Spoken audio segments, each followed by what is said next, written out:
there were fears, according to these reports, that Hezbollah had caught on to this operation. And if that was the case, and this opening blow was made now, what actually comes next? Well, I think it's clear that Israel can't tolerate a continuation of the 11 months of fire from Hezbollah. It also seems Hezbollah cannot be deterred. I doubt this would deter them. If one of the scenarios being considered is that now that their comms devices are blown up, they're going to rethink their strategy, that seems to be a low probability scenario. So it's more likely that this is the beginning of Israel's action up north. And what may be driving that is what appears to be the fact that there will be no hostage deal in the south. Certainly not until the election in the US, and possibly not for many months. Sad to say, it appears as if the Israeli government has decided it cannot pay the price. The price appears to be a full pullout from Gaza and an allowing of Hamas to remain in power there, degraded but still standing. So if that's the case, and the best case scenario which had been hoped for, which is that the war in Gaza somehow ends and then Hezbollah will be as good as its word, which I think is reasonable to assume it would have been, and end the fire up north. If that's no longer a scenario, then Israel has to do something. And the most likely military strategy that is being discussed is some sort of effort to create a Hezbollah-free zone and possibly even a population-free zone up until the Litani.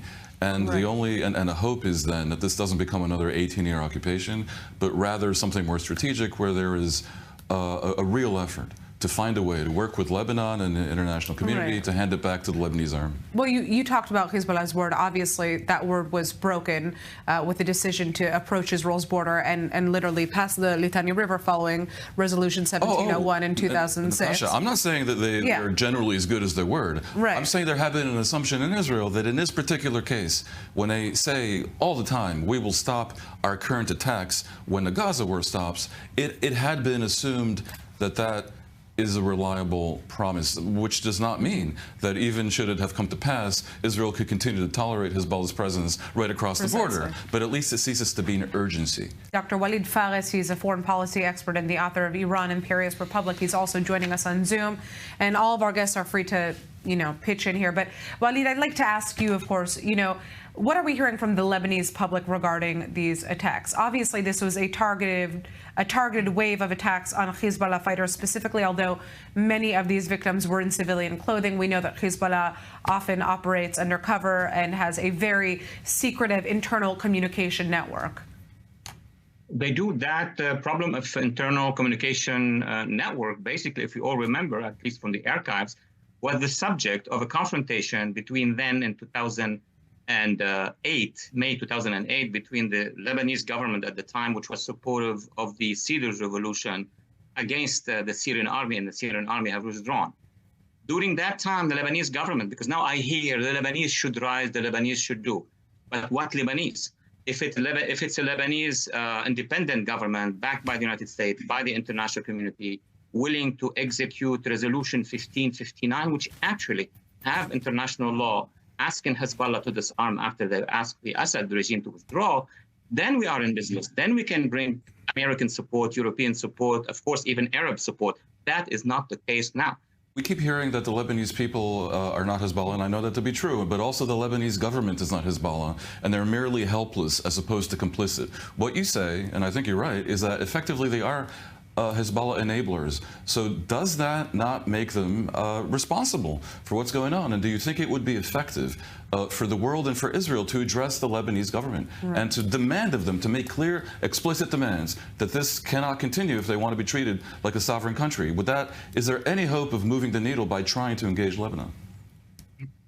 Excellent question. Actually, that's what we are debating here when we meet with members of Congress, because administration and the campaign are busy with themselves.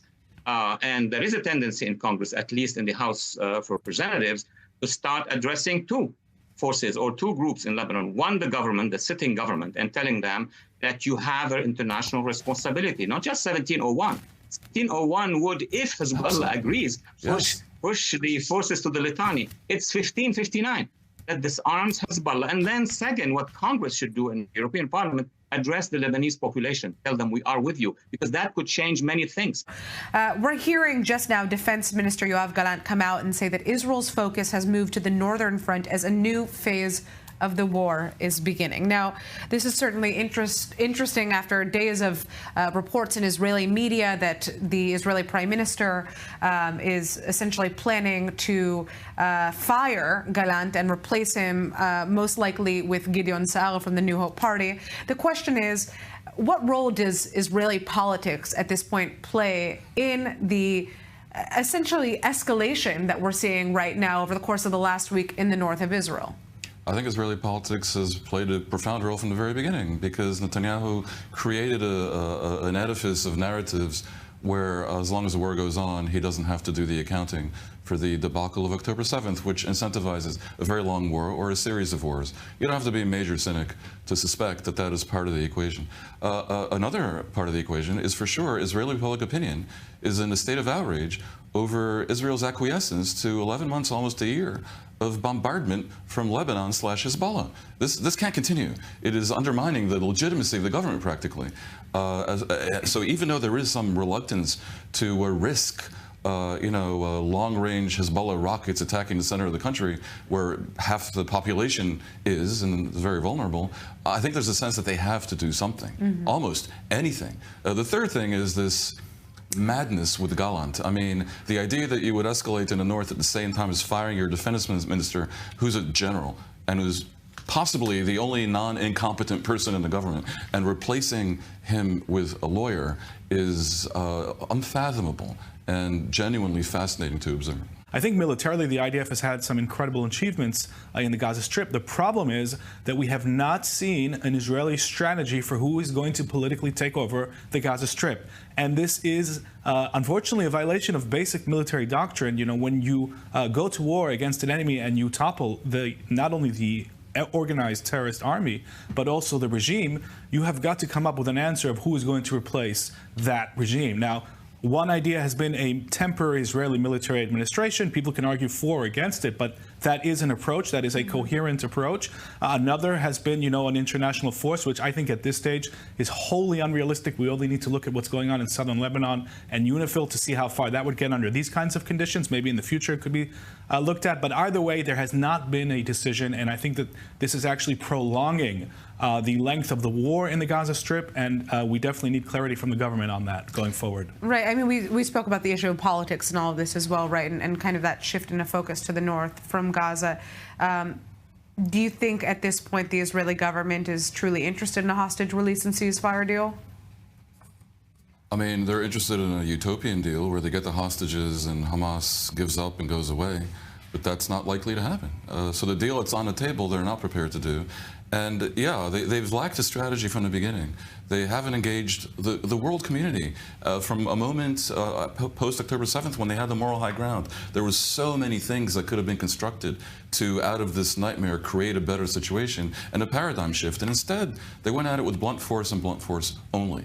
And that strategy has not been effective, because if all you're going to do is do blunt force, and then your goal is not to degrade Hamas, it's to destroy it. And the implication had been that only when Hamas is fully destroyed can you talk about others going in, otherwise they're afraid. Well, the reality is, a year into the war, Hamas is not destroyed. And therefore, if that was your strategy, the strategy has failed. And we're in a state of stasis in Gaza, which is likely to lead to a military administration that may not be so temporary, because certain political elements in Israel that have the government by the throat actually want to not only reoccupy Gaza permanently, but resettle it with Jews. And the government at this point has not shown anything resembling the courage to stand up to that extreme right fringe. And so we have a frozen conflict in Gaza, right, which seems politically, for political reasons, unresolvable. From a point of view of karma in Israel, at least the north might be resolvable. It's of a different cast. Israel retains, for sure, the moral high ground vis-a-vis the world, I would add. No matter what we do, even though Israel had the moral high ground October 7th, it doesn't vis-a-vis the Palestinians. This is seen as this complex squabble between tribes where no one's right and no one's wrong. It's just a mess. Right. Whereas with Lebanon, Israel's right. And I think a proper engagement of the world community diplomatically would lead to a better outcome. For example, why is Israel not complaining to the UN Security Council about this year-long attack? Israel's going about this purely with a military head and not with a diplomatic one at all. Certainly right now, Hezbollah, they are on high alert following this. It is quite an embarrassment for Hezbollah leader Hassan Nasrallah. The fact that just yesterday, this major security breach happened. Less than 24 hours later, we see it once again. And so we are expected to hear from the chief Nasrallah tomorrow, 5 p.m., likely going to continue to put the blame on Israel, who has yet to actually confirm or deny their involvement in this string of security attacks. However, we're likely going to continue to hear that from Nasrallah and also vow a heavy price on northern Israel. All right, Nicole Tzedek joining us from northern Israel. Thank you for that update. You will be with us on I24 News later tonight. We're going to turn back to our guests in the studio.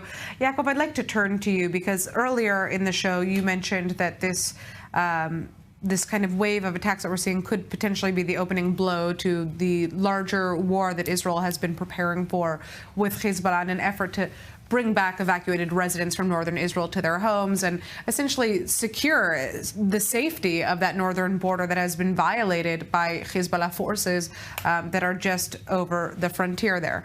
So the question now is whether or not Israel is prepared for the next step, which could potentially be a boots on the ground operation in southern Lebanon. Well, it seems, from the observables that we can see that Israel is more prepared for that scenario now than it has been since the 7th of October, when it was caught totally unprepared for a multi-front war. Today, it seems that Israel is more prepared than it has been for a very long time. We've got at least 4 divisions up on the northern border, according to media reports that have all been approved. We know that the 98th Division has moved up. That's a very powerful division that changed the reality on the ground in the Gaza Strip. We know that the 36th Division is up there, and we have the 2 territorial divisions, and they have, all of their forces with them. So as for preparedness, I would say this. Israel's war doctrine throughout its entire existence has been to make it fast. I mean, I remember Chaim Bar-Lev saying fast, strong, and in an elegant fashion when discussing how Israel's going to deal with Egypt and Syria. We've had a protracted war here, and that seems to be the government's policy. And we've been warned already that a war in the north will be protracted. Now, they may be ready with these divisions, but the ability to carry out this war has taken a huge toll on society because of the reliance on reservists. And I'm not sure that Israel's that ready, and the public is willing to pay the price for a protracted war now in the north, with reservists again being away from their homes and families and businesses for like 6 months at a time. Can we expect support from the international community if Israel does, in fact, launch that full-scale war? Look, the international community is a big word. I think the most important question is the United States as our primary ally, as our primary weapon supplier, as our primary protector in the United Nations Security Council. It's the United States that counts. But generally speaking, I don't think the international community can be counted on. It has its own interests. Often they collide. I'm talking at the government level with Israel, and sometimes they don't collide. And then there's the court of public opinion where, it really, unfortunately, at this stage seems to be a lost cause. But, maybe we'll be pleasantly surprised. I don't know. I think much depends on whether Israel manages to do the war in the north without harming civilians the way that it has done in Gaza. And I think the circumstances, the terrain, the degree to which Hezbollah is entrenched in a population are different enough where there is a hope for that. Look, I think the northern war could be branded differently. Israel does not need to be on its own. We have an outrage here that Israel faces from the Houthis, from Hezbollah, and from Iran. The world understands this.